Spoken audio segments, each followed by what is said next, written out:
Respublikamiz bo'ylab ko'chalarda harakat odatdagidanda ertaroq boshlandi. Ko'pchilikning manzili esa maktab. Xalqaro ta'lim standartlari asosida yuqori sifatli bilim beruvchi Canadian School of Tashkentda ham bugundan boshlab yangi o'quv yili boshlandi.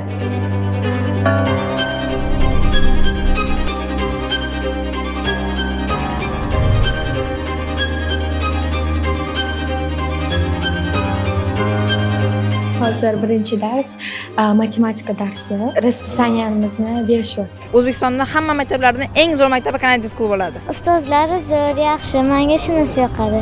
Eng birinchi narsada bu yerda katta motivatsiya ustozlar beradi va hamma praktiski. Bu yerda bolalar bullying qilmaydi-da. Maktabga kelgandan xursandman. O'ylayman, bu yil zo'r bo'ladi. Hayotimiz davomida oladigan bilimlarning poydevori maktab davrida quriladi. Bu vaqt mobaynida berilgan to'g'ri yo'nalish esa bolaning butun kelajagini belgilab beradi. Shu bois ota-onalar uchun maktab tanlash har doim eng mas'uliyatli qarorlardan biri bo'lib kelgan. Bugun esa bu tanlov ancha yengillashmoqda, chunki Canadian School of Tashkent o'quvchilarga xalqaro darajadagi Kanada ta'lim dasturi asosidagi bilimlarni taklif qilmoqda.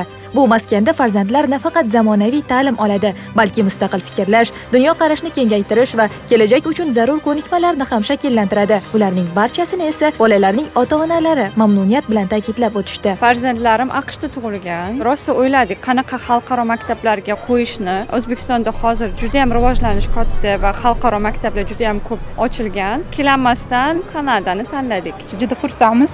O'shaning uchun hech o'ylamadim boshqa maktabga o'tkazishni. Tili rivojlandi, o'rtoqlari ko'p, o'qituvchilari juda ham yoqadi. Asosiysi shu jahon talablariga javob beradigan ta'lim berilayotganda biz xursandmiz. Shuning uchun nevaralarimizni hammasini xudo xolasa qolganlarini ham chetga bermoqchimiz.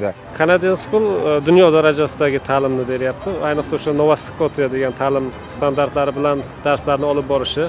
Bolalarimiz har kuni ertalab turib maktabga boramiz deydi. Shanba yakshanbani yaxshi ko'rmaydi unchalik, chunki maktab bo'lmaganligi uchun. Bolalarimizga yoqqani asosan biz uchun motivatsiya. Canadian School. Maktabda qabul o'quv yili davomida ochiq, ya'ni siz istalgan vaqtda tashrif buyurib, o'quv dasturi va ustozlar malakasi bilan tanishishingiz mumkin. Bu kun Ziyora Soatova, Alisher Normetov, Toshkent.